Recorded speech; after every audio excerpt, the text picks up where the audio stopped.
OlóRin, I was in my youth in the West. That is forgotten. What is forgotten? Inspired by this question, which in turn was inspired by that one, to what name does that is forgotten apply to? Many are my names in many countries.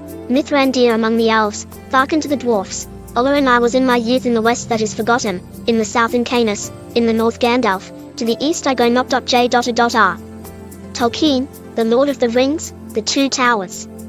There are currently two competing top answers. The first one says that his youth in the West is now forgotten, because it was so long ago and in a different place, or the West, because it is unreachable and mythical to humans. How should this sentence be parsed? For people unfamiliar with The Lord of the Rings, the person speaking in the quote is Gandalf. Gandalf is a lesser god, an angel, or Maya, who might have been born outside the world. He spent his youth. Maya do not age, but they can grow in experience and wisdom, in the West. In a sense, his youth happened either before Earth was created, or in its infancy. The West is the name given to a continent, a man, the undying lands, that was once west of Middle-earth, on the other side of the sea. This is where the gods live. By the time the story takes place in The Lord of the Rings, this continent has been removed from the world, so that those that sailed far came only to the new lands, and found them like to the old lands, and subject to death. And those that sailed furthest set but a girdle about the earth and returned weary at last to the place of their beginning, and they said, all roads are now bent, the Silmarillion. In this sense, both can be considered forgotten, either from a time, space or knowledge point of view.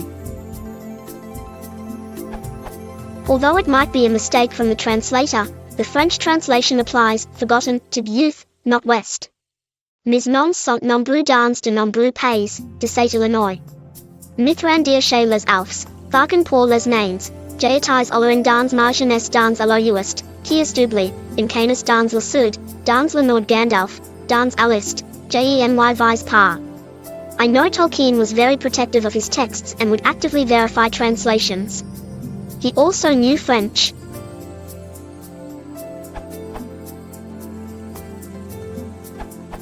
Simply in the context it is given, it means that the West was forgotten. He immediately proceeds to mention North, South and East.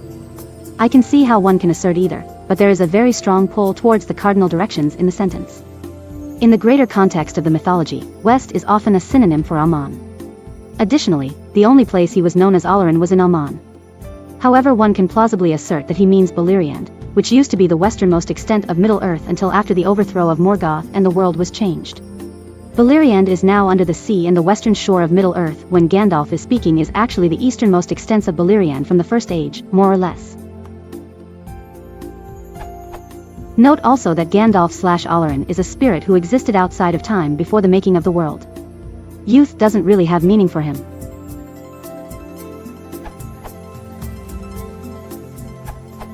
The modifier, that is forgotten, is a restrictive relative clause, which we can tell from the fact that commas do not set it off and that is used rather than which. A restrictive relative clause has the effect of restricting the reference that is the meaning of the term, restrictive. If a reference is already unique, it obviously cannot be further restricted. So restrictive relative clauses cannot modify nominals whose reference is already unique. How many things could my youth in the West refer to? Just one. Gandalf's young life happened just once, so that is a unique reference. What about West? That is less obvious. West the direction? West the territories lying in that direction? West a place of myth rather than an existing land? Whatever it means, to interpret the force of the restrictive clause, it seems we have to imagine West as having variable reference, so we can single one out as being the one that is forgotten.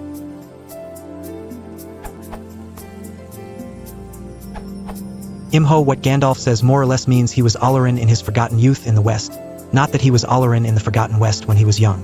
I have always interpreted it to mean that is forgotten refers to the time when Gandalf was, if not exactly young, thousands of years younger, and not to the West. I don't really have grammatical reason for that opinion as much as story reasons. The West was not forgotten by the elves whose history was mostly shaped by relations with the West, nor by Gondorians who were taught that the fall of Numenor resulted from invading the West. But all first-hand reports of the West came through elves who had been there, and apparently OlóRin had not been among the most well-known Maya, preferring to wander disembodied among them and put good thoughts into the minds of elves with telepathy instead of forming a body and speaking to them with words. So I deduced that OlóRin's time and deeds in the West would have been almost forgotten in Middle-earth. Here is a link to another question on the topic. This URL. And here are links to two somewhat related questions. This URL. This URL. A relatively recent comment on an answer to the question that inspired this one is thus. In The Quest for Erebor, Unfinished Tales, Gandalf gives a variation on the quote that omits the reference to his youth. OlóRin I was in the West that is forgotten. Chepner, August 22, 19 at 1:45. Before seeing this comment, I was inclined to think that the French translation was right, that it is Gandalf's youth that is forgotten, especially because when Gandalf said this, he was speaking to Faramir or his soldiers, as seen in Sci-Fi and Fantasy Stack Exchange Answer 202865. Mithrandir we called him in elf fashion, said Faramir, and he was content. Many are my names in many countries, he said. Mithrandir among the elves, Tharkin to the dwarves. OlóRin I was in my youth in the west that is forgotten, in the south in Canis, in the north Gandalf, to the east I go not. The Lord of the Rings Book 4, Chapter 5, The Window on the West. Page 670, Houghton Mifflin Harcourt, Single Volume 50th Anniversary Edition. Blackwood, January 6, 19 at 4:45. And Faramir and his soldiers certainly have not forgotten the West, as seen in SFF.SX Answer 149236. Before they ate, Faramir and all his men turned and faced west in a moment of silence. Faramir signed to Frodo and Sam that they should do likewise. So we always do, he said as they sat down. We look towards Númenor that was, and beyond to Elvenholm that is, and to that which is beyond Elvenholm and will ever be. The Two Towers Book for Chapter 5. The Window on the West. Jason Baker, January 4th, 17 at 1409. However, although I am hardly an expert on Tolkien's works as some Stack Exchange users seem to be, I haven't even a copy of any of them at hand. I am inclined to see Chepner's comment of August 22, 2019 as fairly conclusive evidence, stronger than trying to analyze the grammar of the passage, that it is the West that is forgotten. Point superscript 1.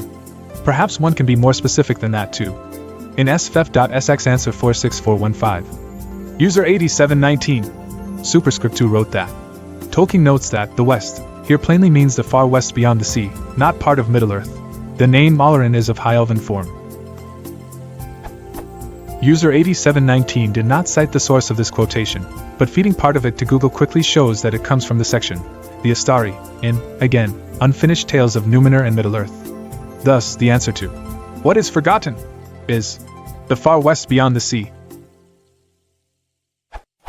Superscript 1, unless Tolkien meant to write, in my youth, in The Quest for Erebor, and simply forgot to. Superscript 2, a deleted account for a Tolkien expert, according to Ian Thompson.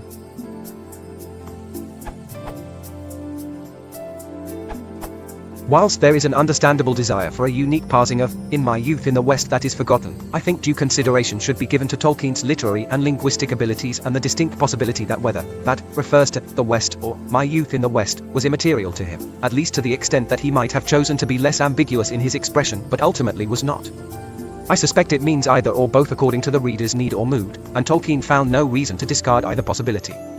The beauty of language lies not only its capacity for clarity, but also in its potential for powerful ambiguity. As a poetic writer, I also enjoy saying two things at once. One can sew with but a single thread, but warp and weft together weave.